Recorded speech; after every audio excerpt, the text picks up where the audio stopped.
If you'd like to know more about the plants mentioned on this episode, visit our Instagram page at Plants, People, Places Podcast or our Facebook page and just search for Plants, People and Places Podcast.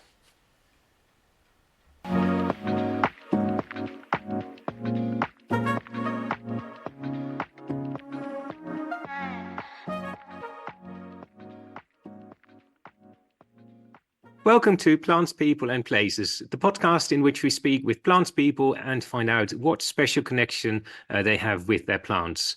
In this episode, we speak with Mercy Morris, who holds the National Collection of Spider Plants and works for Plant Network. Mercy, welcome to the podcast. How are you? I'm good, thank you. How are you? Very well, thank you. It's a beautiful day. Our time of recording is in May, and we've just had a few sunny days, so it's been lovely out in the garden. First of all, could you tell us a bit about yourself, please? Oh, I don't really know where to start. I work as manager for Plant Network, which is a really interesting job. I'm the national collector, as you said, for spider plants, of which I've got rather too many at the moment. I also love pelargoniums and asparagus ferns. I've got a lovely cat called Tiberius, who anybody who's ever had a Zoom meeting with me will have met. And I like running and cycling and swimming. That's probably about it, I should Oh, think. brilliant. Can you just explain, please, what does Plant Network do exactly? Plant Network offers networking and training opportunities to large garden organisations like English Heritage, the National Trust, Kew, as well as smaller gardens up to two people in the garden, and individuals and students as well. So it's a really interesting organisation to be part of. You get to meet the best people. Oh, well, I know you met all the English Heritage head gardeners as well, because they Oh, went yeah. on a tree seminar, wasn't it? Oh no, we did green waste management with a Oh, that one as well, yeah. gigantic orange jumping machine. And you've never seen so many excited head gardeners in a small space. It was Yeah, just fantastic. There was just steam everywhere. And I'm surprised they didn't actually get into the jumping machine, to be honest. But it was good fun. they may have done after hours, I suppose. Yeah. Right. What originally got you into gardening or horticulture? Wow. I was one of those people who killed houseplants. This was when houseplants were very, very unfashionable, the peak of unfashionableness in the, dare I say it, late 80s. And my mother had green fingers and she was always giving me plants that I was killing. And I killed quite a few of Marks and Spencer's finest when I was at university. And then I bought the final one, a Swiss cheese plant, and it lived, and I Oh, still have it. So that was the thing that actually convinced me that I could do plants. oh, good. Well, it's amazing you've still got it as well. And well, you've mentioned quite a few plants already that you collect asparagus, pelargoniums, chlorophytum, of course, the spider plants. But what is your favorite plant if you had to choose? Favorite type of plant or favorite individual plant? Well, let's go for type first, and then we'll ask you about the individual one. I really struggle to answer that because I'd say in about a month it will probably be pelargoniums. Hmm. In August, September, it'll be chlorophytum. The asparagus are particularly gorgeous at the moment. So, oh, it's probably the chlorophytum, the spider plants en Mm. masse, guess. Yeah, they are good, aren't they? And I remember seeing them outside Buckingham Palace in their bedding display as well, and they are Mm. surprisingly hardy, aren't they? They are surprisingly hardy. None of mine have had any heat this year. Admittedly, we haven't had much in the way of frost, but 2 years they've come through the winter without heat for two previous years, and they've been down to about -10, I think, unprotected. So they lose all their leaves, but they've got such tough roots and a protected ground tip. They seem not to mind it, I don't think. Mm. And within the chlorophytum, have you got a favorite in there at all? Oh yes. Again, that's due to change. I either love Hawaiian, which is many different shades of green, Hmm. from sort of lime green to dark green, and the little offsets that I'm not going to call babies because this is a professional podcast, have very broad white central stripe that they lose as they get older, or Golden Glow, which has got a central gold stripe, goldy white stripe, which is underappreciated and not as easy to grow, but very lovely. All right, yeah. No, I haven't. Well, I must have seen it at yours, but I'll have to have a better look next time. I'm actually growing Hawaii myself, and I do love that one. It's very strong, and yeah, as you say, the offsets are beautiful with their white variegation as well. And yeah, they're just so tough, aren't they? And it's a very fast grower. That one, it did fill the pot Yeah. really quickly, and actually And needs it's almost repotting. got a succulent feel to the leaves. Yeah. They're very robust and shiny, the leaves. Yeah, I think with the Chlorophytum, I do love them, and it is always amazing to see how many there are because, like some of my national collection, people think there is just one, and I think have you got about 18 different ones, or is it more even? Somewhere between, it depends how you want to divide them up into plants that are named taxa or plants that are likely to be individual taxa. I think I've got about 20 named Mm, taxa, but I think there's probably between 12 and 16 yeah, distinct ones. yeah, But that's good. I mean, I see slightly different plants all the time. I spotted two, what I think of as dark Hawaiis last year in Mm, the local garden centre. But because they change so much according to the quality of the light, I have to grow them on for quite a while to make sure that they are a slightly different shade. They've not just yeah, been sitting in a darker or lighter place than the others for some time. yeah. Oh no, I nice. could go on. Sorry. I could go on. Yeah, well, I'm going to go on slightly longer because my favorite Chlorophytum, you might know, is Crucianum, which is such a beautiful plant. It doesn't create the offsets, I think, but it has got these fat, huge leaves, very upright, that one as well. Yeah, amazing plant. And I think that was probably the one where I thought, yeah, I understand why people would actually like spider plants. They're beautiful. And yeah, something like that is so different as well. Yeah, Yeah, that's a lovely if you one. get Crucianum cross camosum, that does actually have the offset, and Mm, it turns into a massive sort of mutant plain green spider plant. It is a gorgeous plant, but you have to be quite careful where you keep it because the weight of the leaves can tend to break them down a bit, so you have to yeah. look after it quite well. Yeah, I remember last year for our Hampton Court display, that was one I really wanted to show, and I was so scared that it would snap. Luckily, it went all right. So yeah, it was difficult, but we got there. This podcast has been sponsored by Newbury Farm Plants in Silsoe, Central Bedfordshire. Newbury Farm Plants for all your garden plants from bedding to trees and exotics. Newbury Farm Plants in Silsoe, Central Bedfordshire. So with the chlorophytum, with the spider plants, Mercy, quite often you hear things like people say, "Oh yeah, they're air purifying," but I believe that's a myth, isn't it? Can you explain a bit more about that, please? Yeah, I think it's somewhere between a myth and a massive exaggeration. So there was some research done in the 80s and 90s by this chap who worked for NASA about the air purifying benefits of certain houseplants. But by and large, they only work to take certain substances out of the air, and you need so many plants within a room that it wouldn't actually be practical for the average Mm. homeowner. So you would need even more than I actually have in my home. You probably wouldn't be able to move around very effectively with the amount of plants.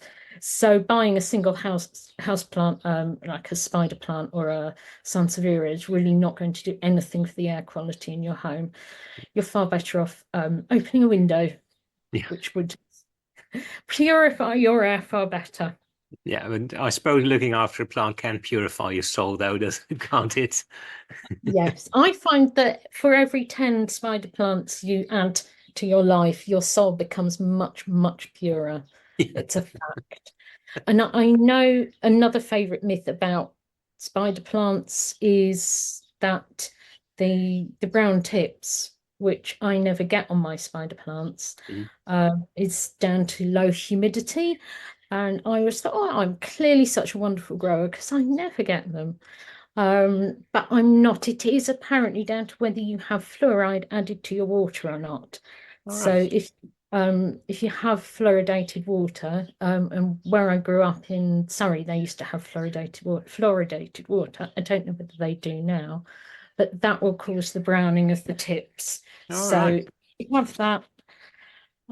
If you've got the energy to collect rainwater, you could do that, or you could just snip the tips off. Yeah. I wonder if that's the same with aspidistra because they quite often get brown tips as well. Although I always do think it's humidity, but wonder if that's another reason of that. Hmm. It could be, couldn't it? I don't know. We'd have to do some experimenting. Yeah. I mean, there are ways in which, I know I've just reversed back in the conversation. There are ways in which chlorophytum can help clear chemicals, and that they are testing them for removing heavy metals from the soil. Hmm. But they, this is in very specific situations, and it's for really nasty toxic things like chromium. Oh, So it's not something that you would ever find in a domestic garden, hopefully. no. And Or in it's the not air. something, yes, exactly. It's not something that would be of use to the average person in the UK. Hmm. So grow your plants because you love them, not because you believe what you read on Instagram. So if we look at well plants, you mentioned the monster already, but what plant have you had that has always got a special memory for you, or you may have bought in a special place, or you got it from someone? Is there a plant like that that comes to mind? Well, I can think of two off the top of my head. Um, One you may have to pronounce for me because I think it's named after a German guy. You know that the cactus Leuchtenbergia. Okay. It's a cactus. It's not rounded. Hmm. It's the one that has almost like an aloe or an agave with the areoles on the Okay. ends of the spikes, and it has big yellow flowers. The reason I like that is because it's one of my mum's plants that I inherited, Mm. so it's quite nice to hang on to that. Yeah. Um, to be honest, 90% of my plants have got sentimental associations, but somebody very recently bought me a monster Thai constellation for my upcoming birthday. I So wonder who that that was. I don't know. So that one's my current favorite because I keep looking at it every 10 minutes to see whether it's grown or not. Oh yeah, yeah. I actually bought one for myself at the same time as well, and yeah, mine has grown a bit. It's the leaf has mainly got a bit bigger, but yeah, I Yeah, can't I wait for haven't that to potted it, develop. obvious. Yeah. Mm. Yeah, yeah, yeah. Yeah, no, Mm. lovely plant that, and at first I always thought I've got the variegated Monstera myself, and that's enough. But then I saw, well, actually, when we went to the Netherlands, we saw them in a nursery there, and it is just such an amazing plant. And I'm also hoping with that one really that it might not scorch as much because it is, of course, a lot of whitish or yellowish dots. And yeah, with my white variegated one.